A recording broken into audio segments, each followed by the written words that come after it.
If you recall, I arrived in Cuba thanks to a couple of guys from the local reservation who needed help push starting their car. I wanted to be dropped off where the trail crossed Highway 550, but they didn't believe that's where I really wanted to go, so they dropped me at McDonald's, which was pretty far from the trail. As I ate my Big Mac and drank a Fanta, I figured out where I wanted to stay. The Frontier was $61, but had no laundry and was the farthest from the trail. The Del Prado was $120, but had no laundry. Then there was the Cuban Lodge, $65 cash, right on the trail. Far comment said you could get free laundry. I wanted to stay 2 nights and had just enough cash, so the lodge it was. Talking to Flora, the proprietor, made me feel downright young. She told me stories of the old days as we sat around her kitchen table. And when she remembered, she worked on checking me in. I was told I couldn't use the laundry because they had too many guests, which means their machines would be tied up doing linens. There was a laundromat just 0.02 miles away up the road. I showered and then walked down the street in my long johns and shorts to do my laundry. The default dryer settings were crazy hot. The heat destroyed both the zippers on my pants. After I was finally presentable, I got my second of 5 town meals at the Del Prado restaurant. The lodge had no Wi-Fi. Flora said we were in the wrong country for that. I think that was a translation thing. Her first language is Spanish, and I learned just a few miles back that El Malpais National Monument, that El Malpais means bad country. But país also means place. So I guess she really meant this is the wrong place for that. Fortunately, I had strong 5G connection, so I caught up on my shows and watched YouTube until I fell asleep early. The next morning, I just kept falling back to sleep. I had a late and leisurely breakfast across the street at the Cuban Cafe. Not long after getting back to my room, I got a text from Roadrunner. She and Waterboy, who I hadn't met yet, but I'd seen his log entries and his tent, were getting breakfast. So back to the Cuban Cafe, but this time just for coffee. They checked in the lodge also, but I wouldn't see them again until the next morning. It was a miserable day, and a good one for a 0. I got a text from Dipper. She was hoping to get to town too, but because of the weather, she was hunkering down in the desert outside of town. She was done and going home after a night in Cuba the next day. I threw myself into working on the last video as the rain and hail pounded against the lodge. Time flew. Before I knew it, it was 8. I went next door to the Dollar General for a resupply. By the time I was done, the only place in town that was open to eat at was McDonald's. I stayed up until 4 a.m. finishing the last video. So when I got the text from Roadrunner to go to breakfast the next morning, I wasn't ready to leave town. Eating breakfast with them before they started their hike was a good idea, though. I showered, packed, and followed them out of town at 9:30. It was weird to see standing water in New Mexico for the first time. The hiker community is abuzz. Trails in Yellowstone are closed due to 2 hikers being injured by a bear. Breaking news! One of our own is frightened by hikers in Yellowstone. Bears are warned to stay off the trails. Seriously though, the hikers are reported to be doing well, and I'm sure by the time I get to Yellowstone it'll all be resolved. Of course, I'll be carrying bear spray. Asphalt, dirt road, asphalt, dirt road. Seems the interesting desert in the second half of the last section is over. On the initial climb, I had a good cell reception, so I got to talk to Julie for an hour, which really helped on the difficult climb. Perhaps it was the 5 town meals, but it seemed I had a lot of energy. Hiking up the hill all day is unusual. Cuba is under 7,000 feet, and the top of the climb is 23 miles away and over 10,000 feet.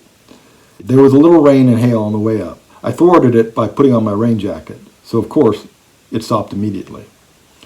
12 miles in a day, I spotted my first tiny patch of snow at 8,850 feet.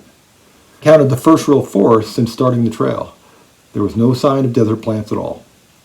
The forest was full of unusual sounds. The sound seemed like conversation just outside of earshot. In the end, I decided it was the creaking and squeaking of the trees swaying in the wind. Speaking of which, this tree seemed to be seconds away from becoming a deadfall.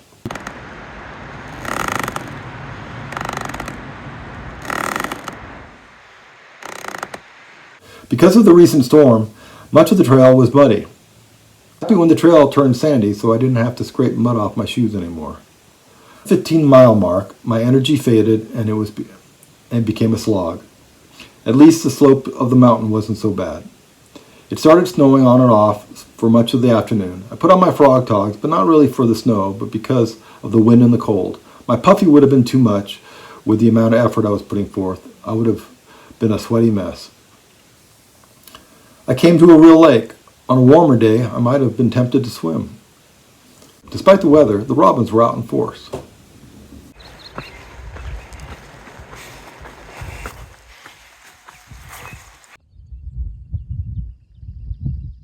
I was forced to walk on snow for the first time at 9,640 feet.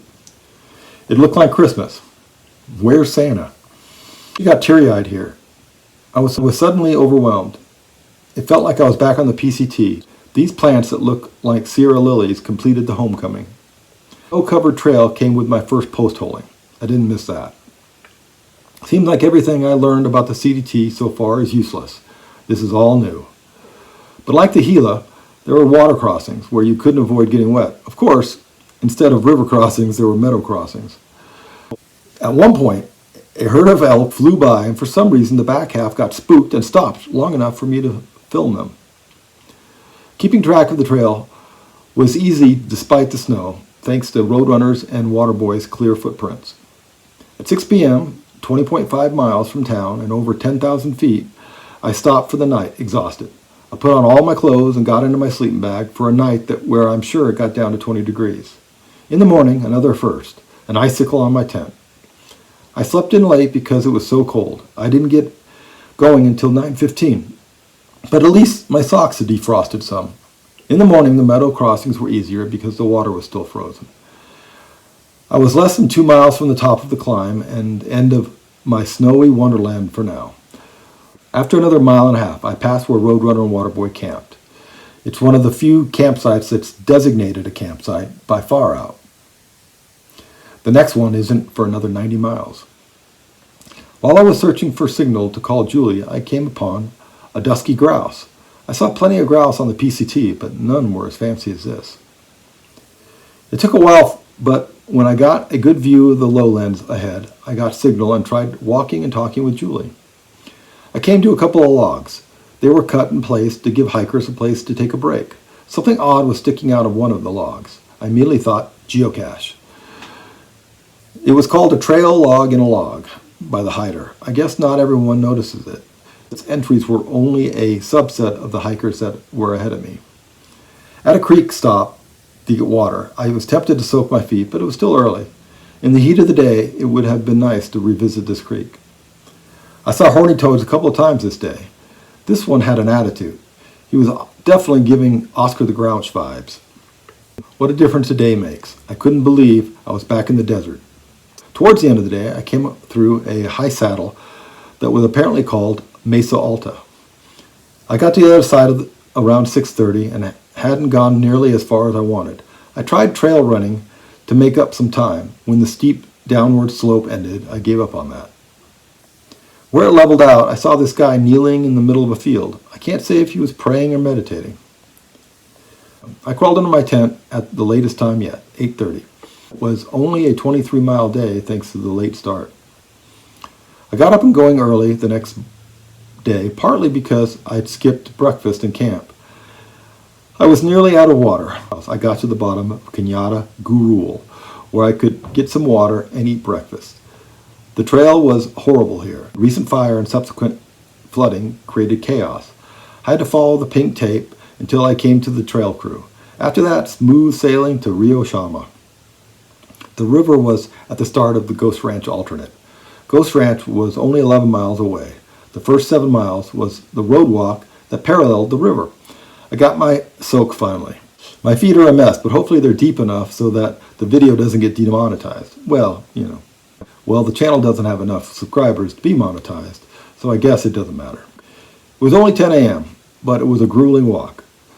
The sun beat down and there was no shade. Time slowed down. When the road walk ended, I followed a mostly non-existent trail until I came to this bridge. The final 40 minutes of the trail was a well-trodden by the horses of Ghost Ranch. I checked in at 3:30.